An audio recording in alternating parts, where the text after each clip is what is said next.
El silencio reinaba en la biblioteca del antiguo monasterio de San Juan de los Reyes, en el corazón de Toledo. Solo el leve crujido de las páginas viejas y el roce delicado del pincel sobre el pergamino rompían la calma. Allí, sentada junto a una ventana ojival que filtraba una luz dorada, estaba Clara Morales, restauradora de libros antiguos, concentrada en devolverle la vida a un manuscrito del siglo XVI. Clara no hablaba mucho. Su mundo estaba hecho de tinta desvanecida, márgenes anotados por monjes y secretos escondidos entre las encuadernaciones. Tenía 27 años y una mirada que parecía haber leído demasiado del alma humana. Vestía con sencillez, sin adornos, y caminaba con esa elegancia involuntaria de quien lleva siglos de historias sobre los hombros. Esa mañana, la rutina se rompió con la llegada de un desconocido. —Disculpe, ¿la entrada a la cripta es por este pasillo? —preguntó una voz masculina, cálida pero segura.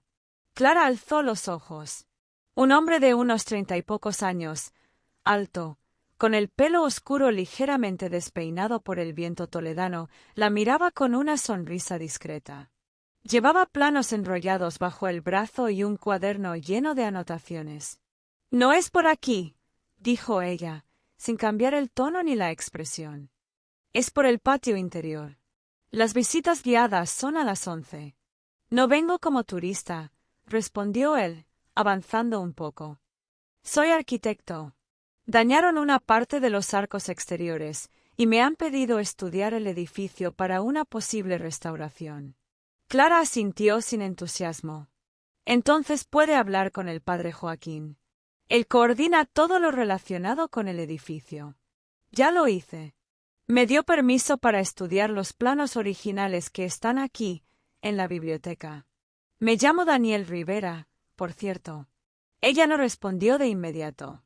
Observó cómo él desenrollaba sus planos y comenzaba a buscar entre los estantes.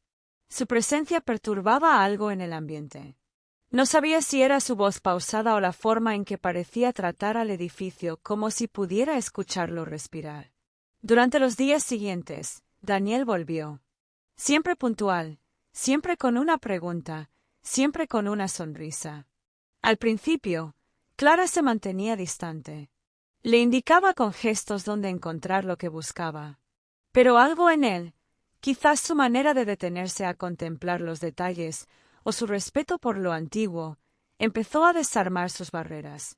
—¿Tú crees que las paredes pueden guardar recuerdos? Le preguntó una tarde mientras observaban juntos un fresco parcialmente borrado. —No sé si recuerdos —respondió Clara, con una mueca leve—, pero sí cicatrices. Él la miró con sorpresa.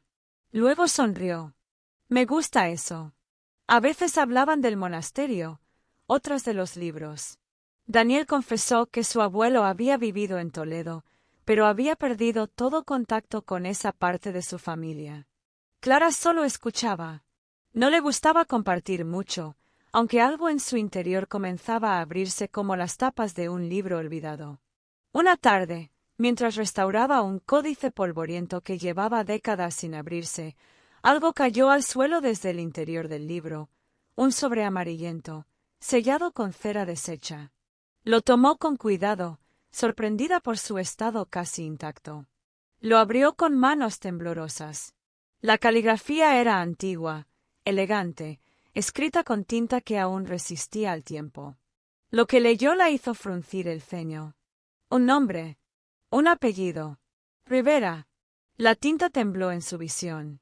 El papel parecía quemar sus dedos. ¿Qué hacía una carta dirigida a un tal Juan Rivera dentro de un manuscrito perdido en los archivos del monasterio? Se levantó lentamente, sin saber si contarle a Daniel. Algo le decía que ese hallazgo cambiaría no solo el curso de su trabajo, sino algo mucho más profundo. Los días en la biblioteca se volvieron diferentes. Daniel ya no era solo un visitante curioso, se había convertido en una presencia constante, alguien que interrumpía el silencio de Clara de una manera cada vez menos molesta y más necesaria. Desde que encontró la carta con el apellido Rivera, Clara no podía dejar de pensar en su contenido. No se lo mencionó a Daniel de inmediato. En su lugar, la guardó con cuidado, prometiéndose investigar más antes de sacar conclusiones. Aun así, cada vez que él se acercaba a su mesa o se inclinaba para mirar uno de los códices restaurados, ella sentía que una parte de la verdad latía entre ellos como una corriente silenciosa. Una tarde, incapaz de resistir más, Clara le mostró la carta. Daniel la leyó en silencio. Sus cejas se fruncieron mientras recorría con los ojos las líneas escritas siglos atrás. Juan Rivera era mi bisabuelo, murmuró, sin levantar la vista. O al menos eso me contaron. Pero nadie en mi familia hablaba de él. Solo decían que había dejado Toledo en circunstancias complicadas. ¿Complicadas cómo? Preguntó Clara, cruzando los brazos. Nadie quiso darme detalles, como si fuera un tema prohibido. Pero ahora, esto. Se miraron.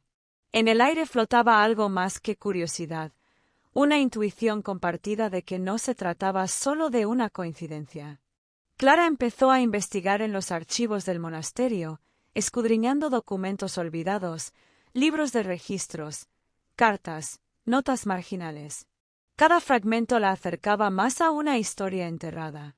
Daniel, por su parte, le traía café por las mañanas y ayudaba a clasificar los textos, mostrando un respeto sorprendente por la fragilidad del pasado.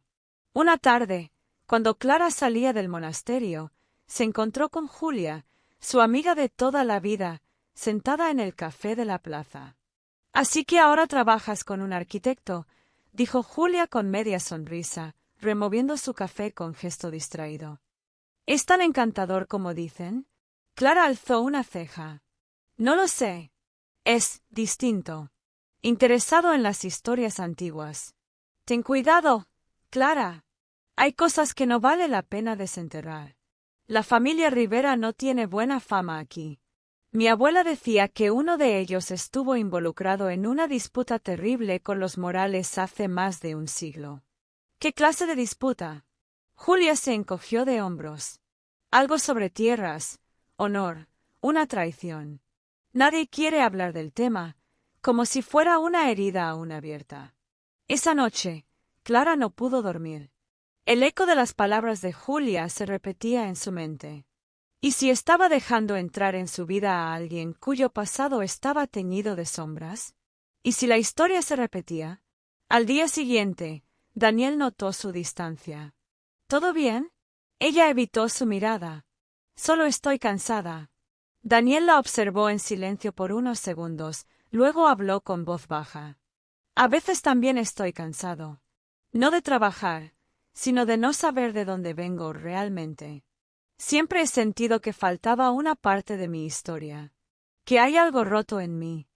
Supongo que por eso me atrajo este lugar». Esa confesión la desarmó. En él también había grietas. No era solo arquitecto de edificios antiguos, también buscaba reconstruirse a sí mismo. Movida por algo más fuerte que la duda, Clara volvió a los archivos esa misma noche. Encendió una lámpara de mesa y comenzó a revisar un legajo que había pasado por alto. En él encontró un acta de juicio eclesiástico, con fecha de 1894. La letra era densa, formal, pero el contenido era claro. Un tal Juan Rivera fue acusado de falsificar documentos para apropiarse de una finca que pertenecía a la familia Morales. El conflicto terminó en tragedia. Clara cerró los ojos. Su respiración se aceleró. No eran solo rumores. Era real. El apellido de Daniel estaba ligado a una pérdida profunda en su propia historia familiar. Y ahora él estaba aquí. Con ella. Sin saber nada. Clara dejó de aparecer en la biblioteca a la misma hora.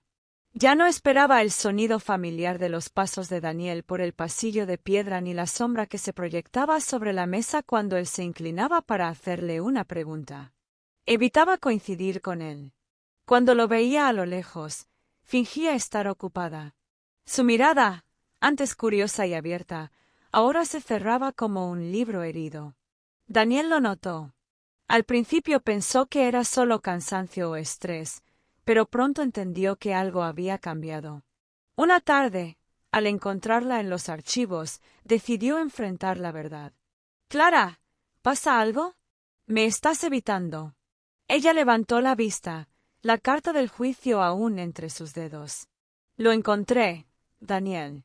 El conflicto entre nuestras familias. No es una leyenda.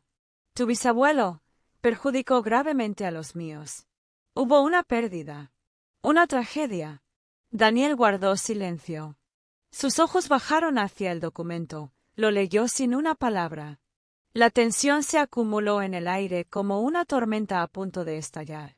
«No sabía nada», susurró finalmente. «Pero si estar aquí te duele, me iré. No quiero ser otra sombra en tu historia». Y así, al día siguiente, Clara encontró su mesa vacía. El cuaderno de notas ya no estaba. Daniel había empacado sus cosas y se había marchado sin despedirse. Solo dejó una pequeña nota junto al libro donde habían trabajado juntos. «No podemos elegir de dónde venimos, pero sí podemos elegir hacia dónde vamos». Los días pasaron. Luego semanas. El monasterio volvió a su rutina silenciosa, pero para Clara ya nada era igual. Se sentía partida, dividida entre la verdad de su historia familiar y el vacío que Daniel había dejado. Una tarde, Julia apareció en la biblioteca con su energía habitual y una bufanda demasiado colorida para el entorno solemne. «Ya se fue, ¿verdad?», preguntó, mirando los estantes. «¿Y tú qué vas a hacer ahora? ¿Seguir castigándote por algo que ocurrió hace más de un siglo? No es tan simple». «Claro que lo es. Puedes dejar que el pasado decida por ti, o puedes decidir tú misma. ¿No eras tú la que hablaba de segundas oportunidades para los libros olvidados? ¿Y qué hay de las personas?». Esa noche, Clara no durmió. A las 6 de la mañana, mientras el cielo sobre Toledo comenzaba a clarear, salió corriendo. Cruzó las callejuelas aún vacías, con el corazón golpeando fuerte. Corrió hacia la estación. Las campanas ya anunciaban la salida del tren a Valencia. Llegó justo a tiempo para ver cómo el vagón comenzaba a moverse. «¡Daniel!», gritó, con la voz quebrada, sabiendo que era inútil. El tren se alejó lentamente. Ella quedó allí, inmóvil, con el cabello alborotado por el viento y el alma colgando de una palabra que no pudo decir. Meses después, la vida siguió su curso. Clara volvió a su rutina, aunque con una calma distinta. Se había reconciliado con el silencio, aunque no con el recuerdo. Un día de primavera, mientras restauraba un libro en el claustro del monasterio, sintió una presencia detrás de ella. Unos pasos firmes. Una sombra familiar. Se giró lentamente. «Hola, Clara», dijo Daniel. Estaba allí, con una sonrisa tranquila y una mirada diferente. Como si también hubiera aprendido a aceptar sus propias sombras. Ella no dijo nada. Solo lo miró. Y por un momento, todo pareció posible.